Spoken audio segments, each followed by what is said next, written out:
Okay, before I go further, we're going to say that sentence again. All other wisdoms in the world can be understood by a process called yediyah chiyuvit, positive knowledge. Positive knowledge means you're bringing in information. That's how you understand something. With God, it doesn't work like that. What's God's name? It doesn't really have one.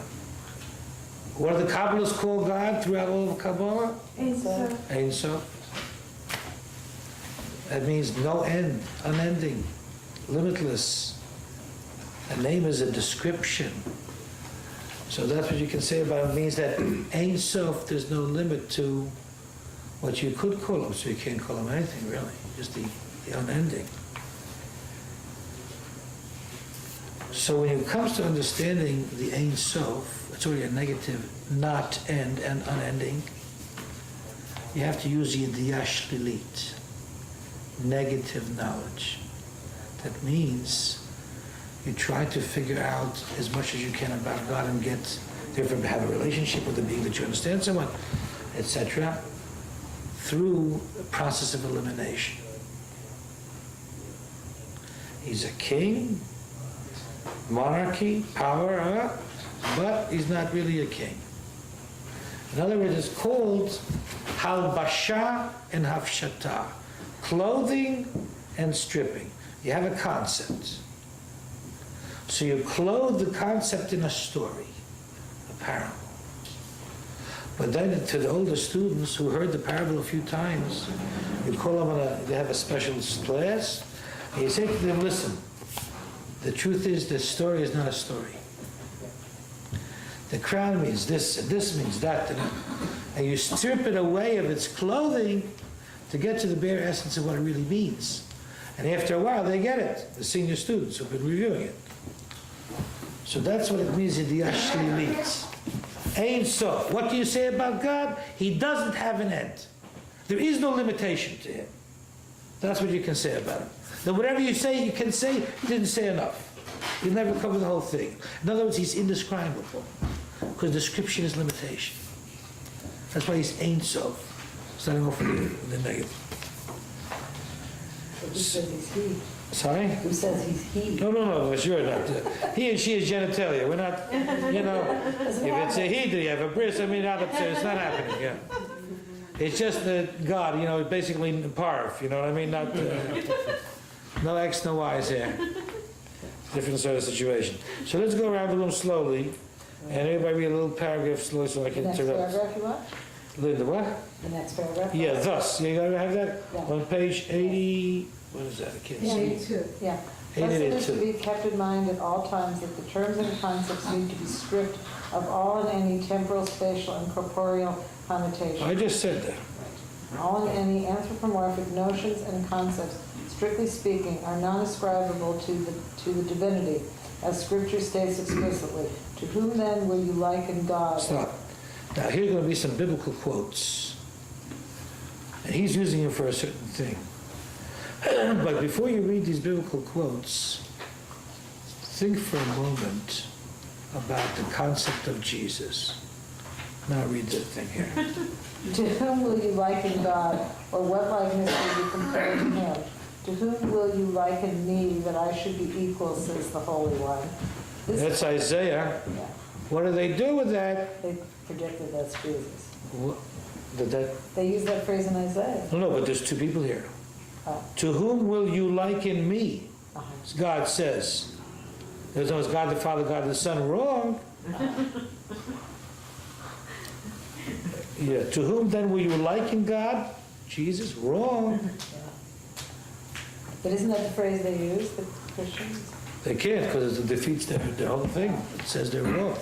There's only one, not two. So what likeness will you compare to him? They do that wrong. It's in the Bible that they believe is the divine word of God, but the Jewish Bible they don't get it.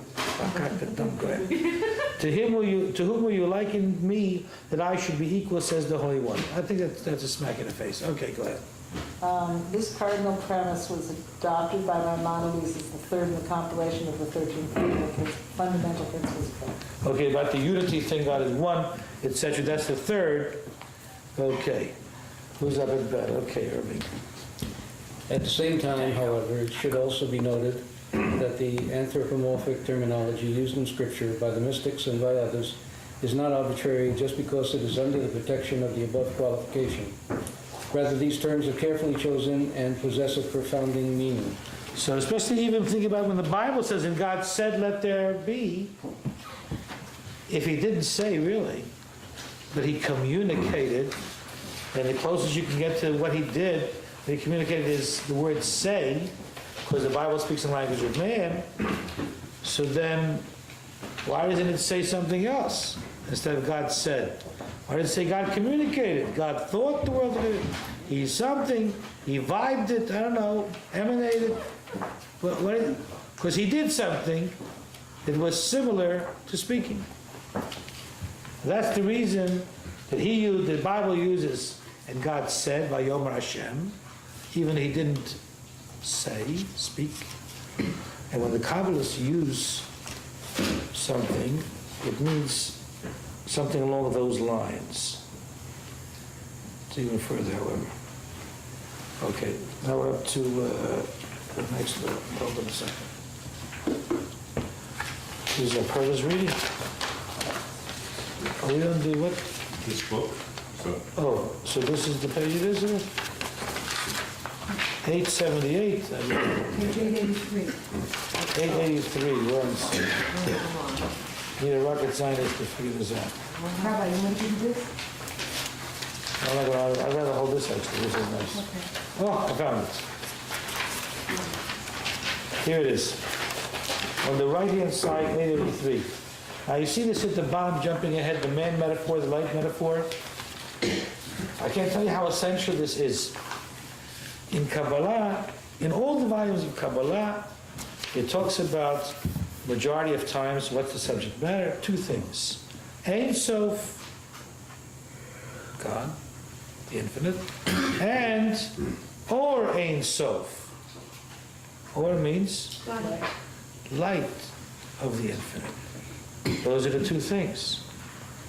So if that's what's so popular in Kabbalah, every volume, God and God's light, like David Aaron wrote a book called Endless Light. So there has to be some understanding of the light metaphor, because it's not light. God's substance is not light. But they use light in Kabbalah, or Ein Sof, light of the infinite. So the better we understand what they're talking about, what are the similarities, the more powerful we see how true it is. If there's only two things in the world, Ein Sof and Or Ein Sof. God and God's light, of which we all are part. Happy to be a part of God's light. L'chaim.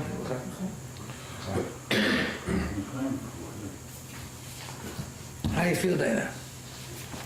Good? Okay.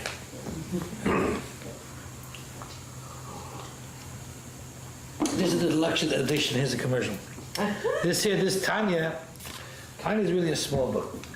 Even here, this looks big, but it's a bilingual. In other words, half is English. Take away half already. The other half are notes and stuff. So basically, the Tanya is this size.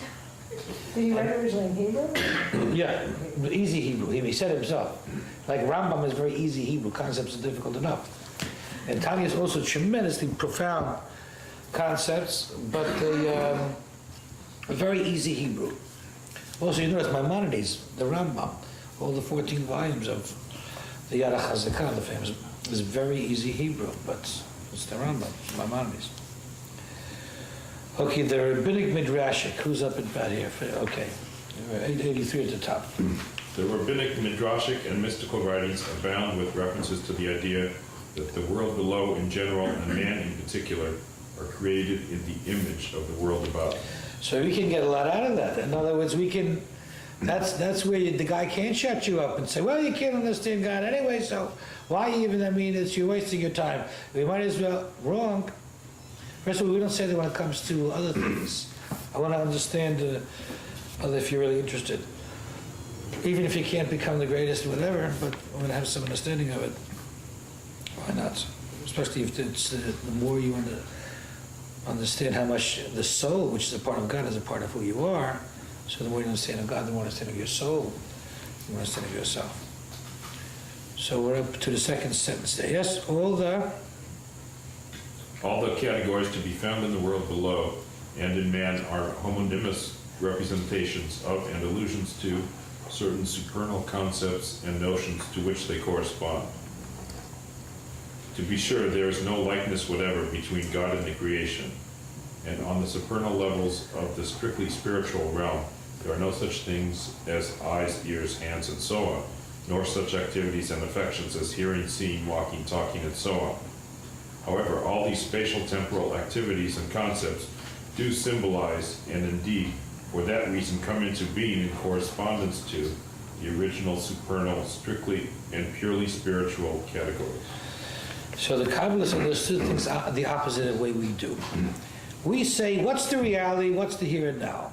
Okay, now let's try to figure out if there is another dimension to reality. Is there a spiritual world? Is there God that we never really experienced that directly? Is that happening? And does it make a difference in our life, etc.? And they did it differently. They said no. And they even say no. They got it, that the reality is the God reality. Now let's see if this is really a dream or our life is really happening. So they did it from the opposite direction. Because they experienced the God experience of reality. So now they wanted to know if their blip of 60, 80, 120 years on the historic scale is something. Okay, we're up to, in a widely quoted passage, Rabbi Joseph Chikatila, he was a famous Kabbalist in the era of the 15th century. Who's up at bat here? Darryl. Aptly explains this correspondence relationship by means of the following analogy. When writing the name of a person on a piece of paper, there is surely no likeness, link or relationship between the written letters or words on paper and the physio-mental entity of the person whose name has been recorded. Even so, that writing is a symbol or sign relating to, calling to mind, and denoting the full concrete entity of that person. And thus it is with the anthropomorphic. And the anthropopathic, these are like this guy who wrote this, PhD in English from Oxford, actually. So that's what you're going to go through here. This is a translation, no? No, this is actually this guy, Dr. Emmanuel Shochet or something. This is not the Tanya itself yet, no. Go ahead. And anthropopathic concepts and terms. Although there is no concrete or direct link or likeness between them and the meanings they seek to express, nevertheless, there are corresponding signs and symbols relating to and denoting specific categories, notions, and concepts that are of a strictly spiritual nature, non-spatial and non-temporal. Okay, so if he's talking about man or light, and God isn't really like man or light, it means he's chosen it, the Kabbalists chose light because in light there's 10 things that are similar to the emanation coming from God outwardly. But that's, sorry? Oh, sorry. Now this is the way of the anthropomorphic terminology is to be understood. So there's a few ways. He's starting with, that's a chapter, but the first way is the man metaphor. The famous throughout all Kabbalah, that God is like, to the point where he has 13 rows of beards, he has hair follicles, he has right hand, left hand, etc. And all the 10 sefirot are through a diagram of what looks like a body. However, that's why the Baal Shem Tov and everybody was screaming, you can misinterpret very easily, God forbid, the idea of God in Kabbalah, unless you're a Kabbalist. So we have these explanations and interpretations to explain it to the non-Kabbalists, meaning that Maimonides wrote the 13 principles of faith. One of those is, I believe with complete faith that God doesn't resemble anything akin to the human body. So what does it mean, right hand, left hand? You gotta know the Bible for that. There's 24 books of the Bible plus the Talmud, 63 volumes. The Bible says in Proverbs that Yemin mikarevet usmol doche. The right hand draws nigh, and the left hand gives a patch. Right hand is reward, and left hand is retribution.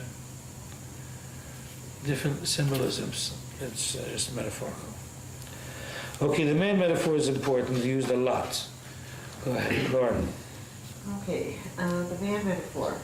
In discussing divinity relative to the universe, the favorite metaphor of the mystics, as of many philosophers, is the analogy to man.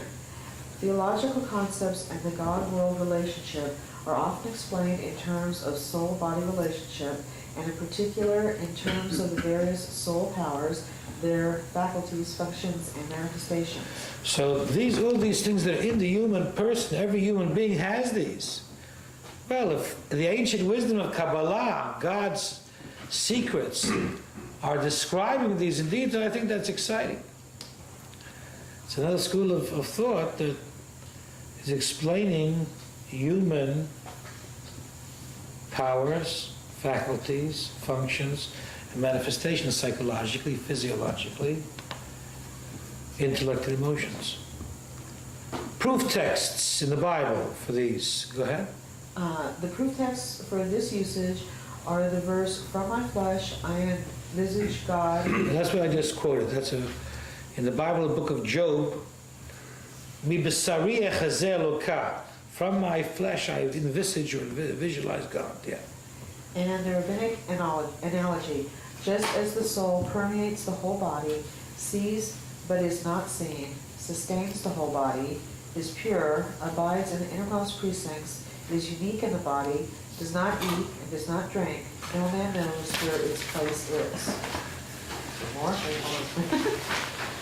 Where am I going? Next page, 884. Just turn over like to the left-hand column. Yeah, like we read it, okay. Placing. Like it says in King and I. This is Hebrew, which is simply backwards. Okay, so its place is, so the Holy One, blessed is He. This too, in a sense, follows on the above-mentioned principle of the terrestrial supernal correspondence. Stop. What does that mean? Terrestrial, supernal. I can't speak it. I can't write English here. What does it mean? As above, so below. Oh. Terrestrial, supernal. Below, above, no? Correspondence. Well, but that's the truth is what it means. But the way it is above, that's the way it is below. Because this is the end result, not the beginning. It begins up there, and then evolves to down here. So if there is in humanity two different genders, not three, not five, not one, so it must mean that in heaven there's a feminine soul, neshama de nukva, and a masculine soul, neshama de duchra. Are we going to blow up? All right. That joke, in Israel you can't make those jokes. Or on airplanes. Huh? Or on airplanes. Right, that's true, you get arrested. Yeah. Okay, so the, I forgot what it's, Feminine and masculine soul. oh, feminine and masculine soul. So that's what it means, the marriage is made in heaven, that in heaven really there were unisex souls. Then they separated into X, Y, and chromosomes in the physical, which came out of the original, preceded that spiritual, and that's how you have the different souls and the harmonization of the souls. Okay, let's go back to page 883. 1, 2, 3, 4 lines from the bottom. Someone says to you, listen, I believe in the soul. Soul music, soul food, soul sister, soul brother. Okay, I believe in the soul. Give me a definition according to Kabbalah of what the soul is. Read with me, here it is, and just follow me. 4 lines from the bottom, in the middle, three words from the end, 4 words from the end, the soul. Now bear in mind, this is the definition of the soul. The soul permeates the whole body, sees but is not seen, sustains the whole, makes it alive, in other words, animates it, is its secret of life, is pure, means it has no admixture of anything, no compound. It is totally what's called utter simplicity. Simplicity means it's not an admixture or not a composition of anything. Because for a composition you need a composer, and the composer here is one, only God. So it's pure, it abides in the innermost precincts, is unique in the body, means different than anything else, does not eat and does not drink, no man knows where its place is really, so the holy and blessed be he. Fine. That's good. So if man is created in God's image, and that image is the human soul, because it's not the body. Because according to the principles of faith, God can have nothing akin to the body. So by understanding the human soul, which we can observe, we can understand a certain level about God. And the more pages, the more lines, dots you connect, the more clarity you're going to get, the more enlightenment in what's the right perspective of what God is. Not that the Meshiggah writes you can become God. We'll strike this from the Michael Berg, Philip Berg's son from Kabbalah has a new book. You can become God. I don't know, one of these. He gives him giving classes there, but no, not really. It's not the way it works. But you can understand that shtickle God that's in you. And that's understanding yourself, really. Not just as they say in Yiddish, a Sack Fleisch. A person is a sack of flesh and bones. That's what, physically, yes. Who are you really is your soul. What's the soul? What we just said, plus your character, your personality, your intellect, your emotion, and what really makes up a person. So it's important, terrestrial, supernal. In other words, how do you know something is going on as a spiritual reality? If it's a physical reality. If it's a physical reality, there are 2 genders, male and female, then souls also have 2 genders. If it's a physical reality that the king can control, so a certain kingly character or emotion, you can control the rest of you. Where are we now? 884, but even? Is that where we are? Mm-hmm. Okay, who's the reading? Raymond, you reading? You don't have a thing.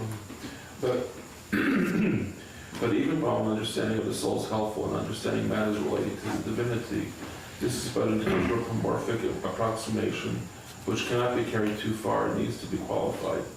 It must be remembered, as Rabbi Shneur Zalman points out, that in some respects the analogy breaks down and is completely inadequate. Stop. The next is going to be a quote from the Alta Rebbe, Shneur Zalman. But before we say that, any analogy is going to have to fall short because it's not the real thing. It's a story.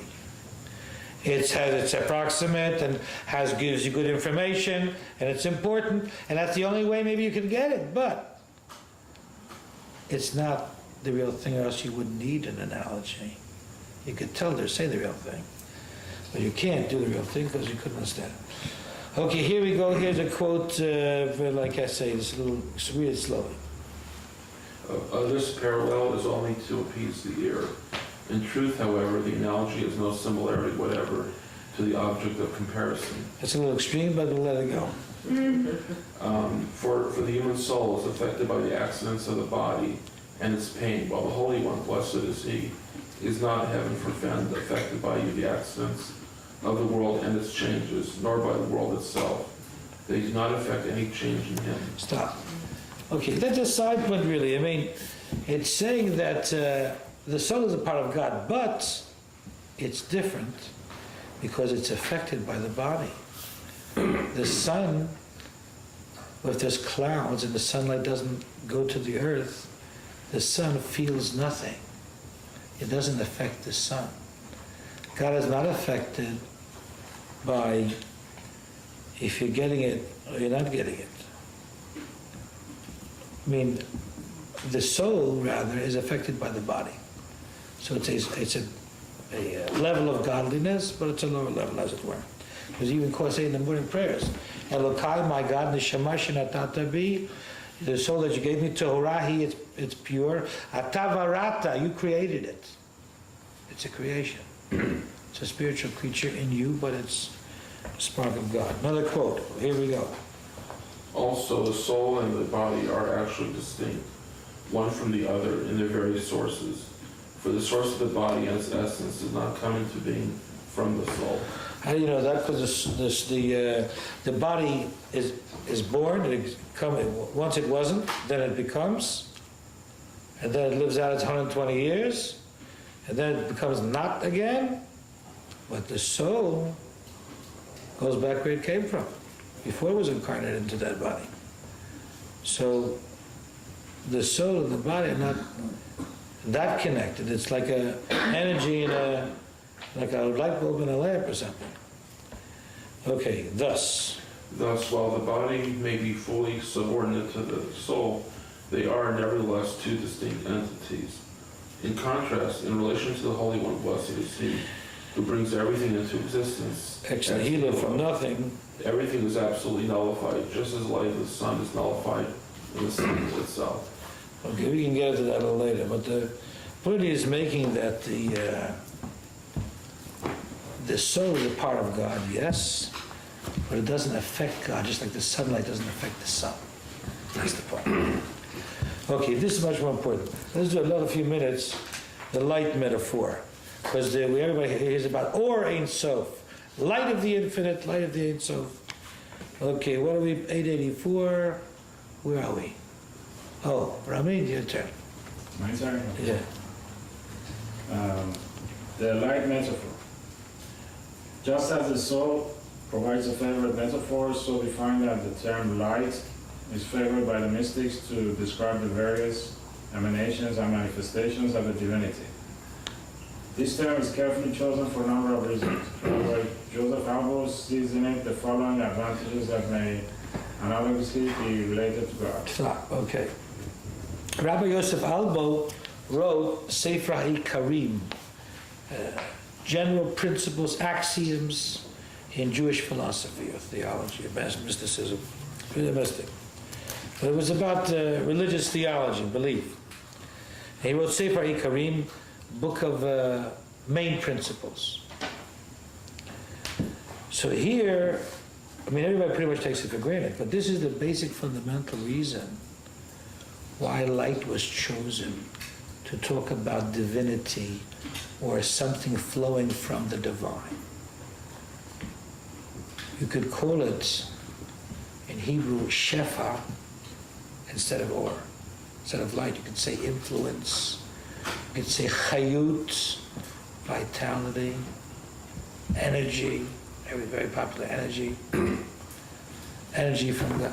You could say a lot of things. Why do you have to say or Ein Sof? Why specifically light? Okay. Who's up at bat? I'm sorry, I forget your name. Yeah. Kablah. Okay, you know what we should do actually? At this point in time, it's a perfect idea. We didn't do it yet. Just go around the room. Shlomo Schwartz. Linda, that last name still? Yeah. Andrew Ostro. Irv Ostro. Herb Myers. Ron Jacobson. Eva Roberts. Ronnie Shulkin, Raymond Bloom. Warren Chapman. Daryl Herbert. Dave Barker. Neil Shunke, Bernie Walton.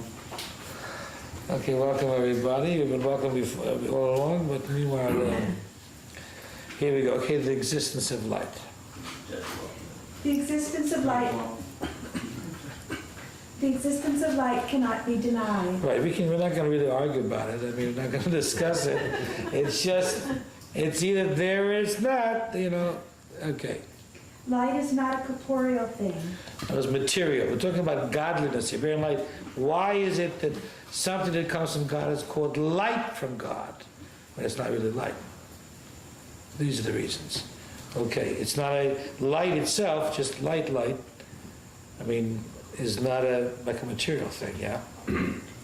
Light causes the faculty of sight and the visible colors to pass from potentiality to actuality. Okay.